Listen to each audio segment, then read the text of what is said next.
For the last year, ProPublica, PBS Frontline, and NPR have probed America's deeply flawed system of death investigation.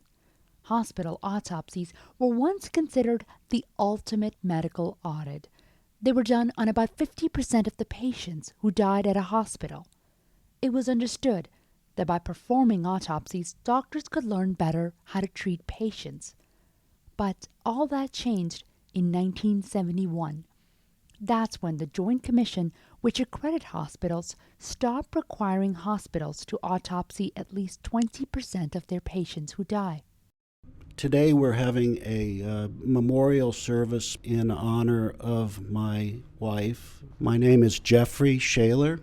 I'm a professor at American University's School of Public Affairs. Originally, we did not know how Renee died. She fell on the morning of May 22nd, 2011, at about 5 o'clock in the morning at home. She was rushed to the hospital. Shaler's wife, Renee Royak Shaler, was a 64-year-old professor and a cancer researcher. Her doctors weren't able to say for certain why she died, and yet nobody offered to perform an autopsy to find out. That's now the norm in America. In fact, autopsies are done on only about 5% of the patients who die in a hospital. It was only because we had the autopsy that we found out that she died from a pulmonary embolism and cancer. That autopsy really made a huge difference in understanding why she died and what actually went on. Renee's family had connections. Because she was a cancer researcher, her colleagues stepped forward and offered to do an autopsy for free. Yes, many people are not privileged in that sense. Her doctors had discovered cancer in her hip days before her death, but the autopsy showed that cancer wasn't just in her hip, it had ravaged her body. Cancer was in her lungs, kidney, abdomen, even in the marrow of her bones. This was a complete shock. We had no idea that she was as sick as she was. Experts say that hospital autopsy rates today are dangerously low, and to increase them, some suggest that the Joint Commission needs to go back to mandating a minimum rate. But that's not likely to happen anytime soon. No, we're not taking any action at this point to try to increase the number of autopsies. I'm Dr. Paul Shivey, and I'm the Senior Advisor for Healthcare Improvement at the Joint Commission. Is it useful to do autopsies, and can we learn from autopsies, and could we learn more if we did more autopsies?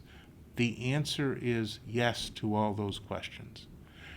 The problem is that we face is that we have limited resources. With the advances that have been made in the diagnostic capabilities, essentially has, I think, diminished the relative importance of autopsies. But not all experts are convinced that the advances in technology can replace the value of autopsies. Dr. Renu Vermani, a pathologist, is one of those experts.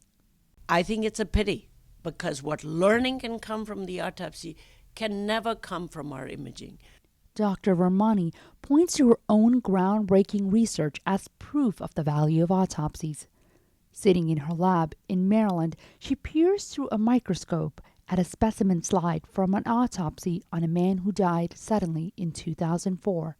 This is a 61-year-old man who had... Dr. Vermani used autopsies to show that some heart treatments were leading to the deaths of patients. Her team's finding helped change the way that patients are now treated. All these things we could not have learned if we didn't do the autopsy. At least 25% of the times, a major diagnosis is missed. And that's what we've learned from autopsy. The cost of autopsies can be expensive for hospitals, about $1,275 apiece, according to one survey. But experts like Dr. Vermani say that the potential payback is immeasurable in preventing future mistakes in how we treat patients. Habiba Noshin, ProPublica.